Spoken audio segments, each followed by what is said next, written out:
As Azerbaijan's blockade of Artsakh or Nagorno-Karabakh reaches the 8-month mark, I'm joined by CivilNet host and analyst Eric Hacopian. So Eric, thanks for your time again. Pleasure. So the blockade of Karabakh or Artsakh is reaching the 8-month mark.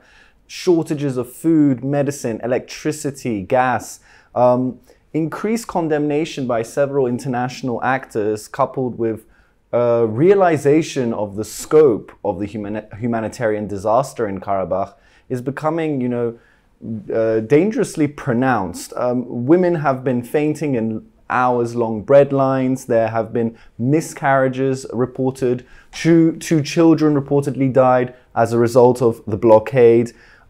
Eric, what are your thoughts as we near this 8-month mark of blockade?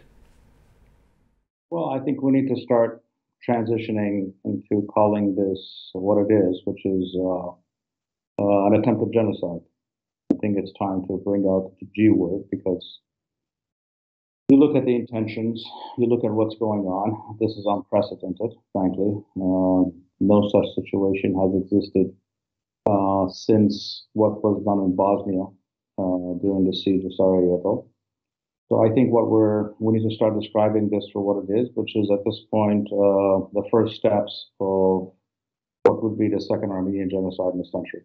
And I also want to get your reaction to the detention and transportation to Baku of a Karabakh Armenian by the name of Vagif Khachatryan. He was being transported by the Red Cross through the blockaded corridor from Karabakh to Armenia for medical treatment, and he was detained by Azerbaijani law enforcement agents. Azerbaijani officials even went on to post pictures of a soldier from the first war in the 1990s surrounded by corpses and claiming this was Vagif and that he was a war criminal. Fact checkers later proved that that photograph was of an Azerbaijani soldier. This is moreover coupled with the news that another Karabakh Armenian was detained after accidentally crossing the border. There is a fear that anyone who falls into the hands of Azerbaijani forces, especially men, may be prosecuted for being, a member of the Karabakh Defense Army, which almost all men in Karabakh are. So what are your thoughts when you see incidents like this? Well, first and foremost, this person was being transported by the International Committee of the Red Cross, medical treatment. And there's no precedent that I know of any country, even countries, as bad as Azerbaijan, or in some cases even worse, have actually kidnapped someone that the ICRC is actually transporting. They even threatened ICRC staff. And this is two things. This is actually designed it's another act of terror. This is essentially you're in ISIS, Al-Qaeda territory when you do things like this. Secondly, it's to essentially completely sideline ICRC because they want the International Red Cross to be entirely not operating in Stepanakert and in Artsakh because they want them out. And if you actually carry out this act of terrorism, state terrorism, then no one's going to be willing to use this service, especially no males will use this service. They can come up with some made-up story about you and essentially disappear you, which is what happened to this gentleman. So, and I think thirdly, this has to do as a response to, this came a few days after the humanitarian aid supplies from Armenia showed up at the border, which is seen as an attempt to obviously highlight the blockade, and that is seen as a provocation by the regime in Baku. So they essentially stoop to this criminal act. So Azerbaijani President Ilham Aliyev was hosting a press freedom forum in the city of Shushi in Karabakh, which was taken from Armenian forces in 2020. And Euronews did an interview with Mr. Aliyev there in Shushi. They also did an interview with Pashinyan. I'm wondering what you thought about the Euronews interviews and of Aliyev's response to a particular question which gained a lot of traction. He was asked basically about peace and war, and he said that it was his life mission to win a war, which many found an extraordinary remark to make. What did you think? Well, I've described these two sets of interviews as what I call the Hitler-Gandhi interviews. We have Gandhi, they have Hitler. And in this case, most people would rather be ruled by Gandhi than Hitler, except if you're in a fight in an alley, most people would bet on Hitler. So they really told you who they are, where they come from. Frankly, I don't really care much about what Aliyev had to say. I care a lot more about what the Prime Minister of Armenia had to say. And I think what he said was actually quite dangerous, is because I know the audience that he's speaking to is the international audience, to tell them to, again, that we're the peace party and we're the side that's interested in peace, and the regime in Baku is not. But I think it misunderstands the mentality of a regime like Aliyev's. A regime like Aliyev's works on it's a master-slave system. You're either their master or you're their slave. And when you speak like that, you're telling them that you're a glutton for more punishment. And that kind of language would be proper if your neighbor was Austria, when obviously in this case our neighbor isn't Austria. So I think this kind of language, even though it's designed to speak to the world, sends the wrong messages to a political system that cannot operate in a normal, equal type of setting. So when you speak of peace, what they actually see is weakness. So the way he discounts the language that he's using is actually something that is likely to bring on more aggression against both Armenia and Artsakh. And there's a point of contention in the negotiations. Several actors are calling for negotiations between the Nagorno-Karabakh Artsakh government in Stepanakert with Azerbaijan.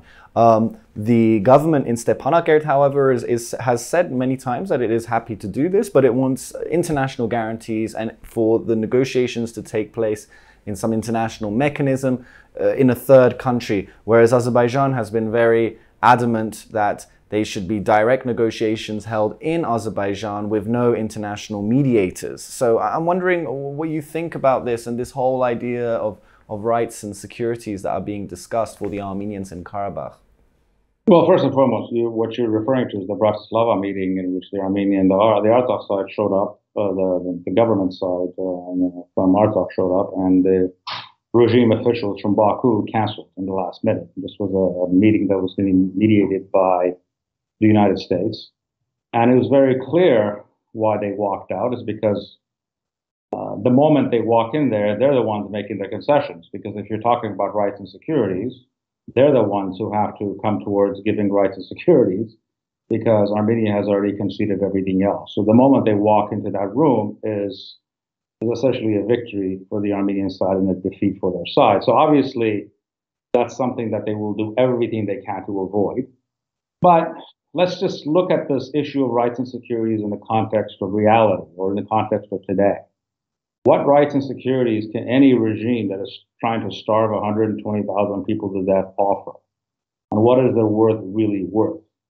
Rights and securities in the context of the Armenians living in Artsakh means only one thing, and that is not to live under the direct rule of the regime from Baku. Minus that, rights and securities mean absolutely nothing for the very basic fact that there's not a single person in Azerbaijan except the president and his wife that have any rights or securities. So if the 7 million people living in Azerbaijan who are Azeris have no rights or securities, how would 120,000 people that have been vilified and essentially stereotyped into being the enemies of the nation and enemies of the state, how can they ever be given any rights and securities? And what would the word of a regime like this actually ever be worth? I mean, what do you think about the red lines for Armenia and Artsakh? And in particular, what do you think the international community would see as what would they tolerate? How far could they allow this to go, in your opinion, in Artsakh, Karabakh? Well, red lines are much discussed. Obviously, anybody that tells you 100% what those red lines are, what they mean, really doesn't know what they're talking about, because we really don't know. Only try to read between the lines. And what we what is clear that there are actually clear red lines to the extent that they exist, and that's for Armenia proper. And I think that's one of the reasons that all the aggression at this point is against Artsakh and not Armenia. And it's not likely for us to see another last September type invasion of Armenia. Nothing is out of the question, but that's less likely at this point. As far as red lines in Artsakh, I think as far as the EU is concerned, I think the red lines are actually reputational. And what I mean by that is, as long as there's no children with bloated bellies and piles of corpses being buried, that's their red line. I think once you get to mass murder or mass starvation, that would be some kind of a red line. Beyond that, I think they'll tolerate pretty much anything else. For the United States, it's hard to say. I think they got a stiffer red line than the EU does. But I think, listen, one of the things is, I've heard this countless times, ethnic cleansing, as long as it is done in a non-embarrassing fashion for the West, is something that many, many people, not all, will gladly sign up as no Armenians and no problems, and the issue can be solved. They'll never say it, but I've heard that myself in different ways from different people. It's not what they prefer, but given the basic savagery of the regime and the political system in Azerbaijan, that is something that they can live with as long as it doesn't embarrass them. Now, we are getting to a point where things can actually embarrass them, and none of this is a constant. What is acceptable today, based on events, based on international reactions, it can change. I mean, we saw this in Bosnia in the 90s. You know, everyone was reluctant to engage, and at the end they were forced to because of the basic criminality of the Slobodan Milosevic regime. So it's hard to say. There's not an absolute standard. But as far as the red line is, I would guess, short of mass murder and children with bloated bellies, I think they would actually put up with anything else. And Eric, finally, I mean, Armenians watching around the world in various communities, I mean, what would your message be to them? I think that Armenians have been even more exhausted since the 2020 war. Now they are even chronically exhausted of Azerbaijan's aggressive actions, which we are constantly updated on. What would your message be? What would you share with our watchers about what needs to be done? Well, if they're exhausted, that's just way too bad. Because if we would have exhausted ourselves for 30 years building a proper state, with a proper military, with a country that can tell its story, we wouldn't be exhausted today. So I have no patience for that. What we need to do is to be laser focused on, the three nevers: never being poor, isolated, or weak again.